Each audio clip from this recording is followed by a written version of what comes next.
भगवान बोलते हैं, हमारे लिए धारण करने वाली बातें हैं। तपो में हृदयम साक्षात आत्मा अहम तपसः अनघ। हे ब्रह्मा जी, आप निष्पाप हो। मैं स्वयं सृजन करता हूं तप के बल पर। सृजामि तपसा इदम ग्रसामि तपसा पुनः। तप बल शंभु करहि संहारा। देखो गोस्वामी जी ने अनुवाद इस तरह से किया।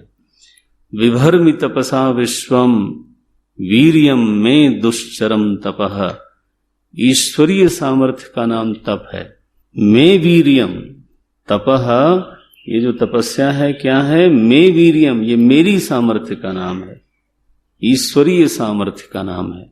और कैसी सामर्थ्य है ये कि अगर किसी के पास हो तो उसको कोई दबा नहीं सकता। दुश्चरम ये शब्द की मैंने, आप देखो कि रावण आदि लोग जो थे उन्होंने भी तप का आश्रय लिया तो उनको जो मिलना था वो मिला ही मिला। ब्रह्मा जी को आके देना पड़ा। दुश्चरम निष्फल नहीं हो सकती। जिस क्षेत्र में साधारण से साधारण काम करने वाला लड़का, व्यक्ति, सेवक, अगर वो लगन से तपस्या पूर्वक अपना काम करता हो, आप देख लो सबकी नजर उस पर जाएगी, ये तो सेवक बढ़िया है, वो प्रिय हो जाएगा, उसको वो भाव मिलेगा ही मिलेगा जिसको डिजर्व करता है। कोई उसको अवॉइड नहीं कर सकता। कितने दिन करेगा? तप की महिमा आपने देखी। धर्म का प्रथम पाद है, जिस पर धर्म खड़ा होता है, प्रथम पाद है तपः। तपः शौचम दया सत्यम पादा, है ना? ये याद रखने वाली बातें हैं। तो धर्म हमारे जीवन में भी जब प्रतिष्ठित होगा तो उसका पहला पाद तो पहले चाहिए। श्रीमद् भागवत का अनुष्ठान हो नहीं सकता, हो ही नहीं सकता अगर तपोवृत्ति न होवे। देखो दीर्घ काल तक बैठना होता है, जीवन को संभालना होता है, दिनचर्या संभालनी हो, पूजा पाठ, मनोवृत्ति, सब बिना इसके तो एक भी काम होता नहीं। तपस्या के बिना कृषि नहीं हो सकती, तपस्या के बिना व्यापार नहीं हो सकता, तपस्या के बिना विद्यार्जन नहीं हो सकता। तप आधार सब सृष्टि भवानी, गोस्वामी जी ने लिखा। सृष्टि में जिसको कहीं भी पहुंचना है उसको असुविधा को सहने की तैयारी रखनी चाहिए। अगर हमने ये कहीं मान लिया है कि मैं असुविधा तो नहीं सहूंगा और चाहे जो भी हो, तो ऐसा व्यक्ति तो महाराज उसको तो जीना ही मुश्किल है। बस समझो,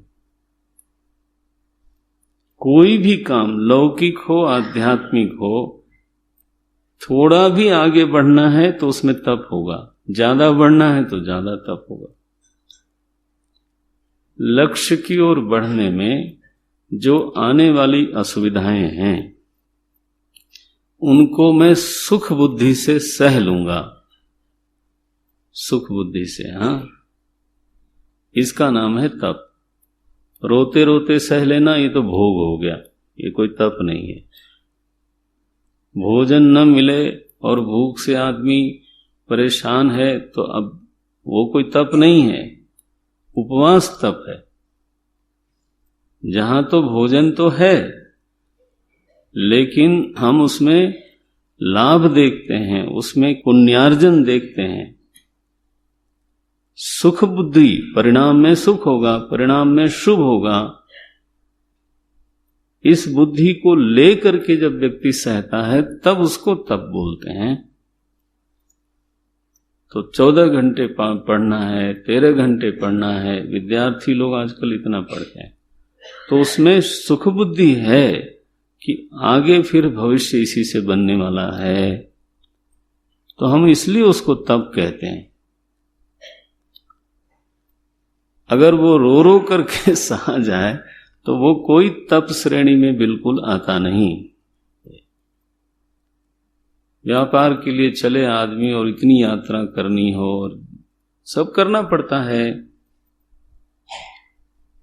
खेती में धूप गर्मी बरसात सब सहनी होती है। ये हमारे सैनिक लोग, सेना के अफसर लोग, बताओ जब तक अपने को तपाते नहीं हैं तो तब तक तो वो बन ही नहीं सकते कुछ। तो भगवान इस बात के लिए प्रसन्न है आज ब्रह्मा जी से कि तुमने तप किया।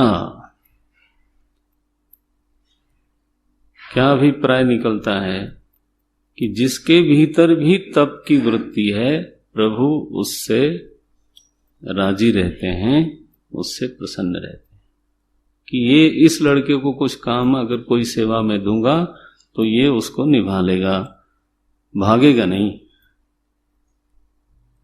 असुविधा से डर के भाग नहीं जाएगा, इसको वो अड़ के वहां पर इस सेवा को करेगा। आप लौकिक जगत में देखिए, जो आपका बॉस है वो कैसे प्रसन्न होता है, वो विश्वास ही नहीं करेगा कि ये आदमी कर देगा। अगर उसने ये महसूस कर लिया कि ये तो भगोड़ा है,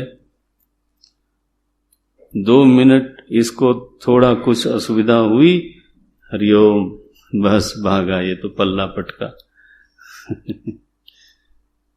ऐसा व्यक्ति कभी भी उत्थान के मार्ग पर चल नहीं सकता।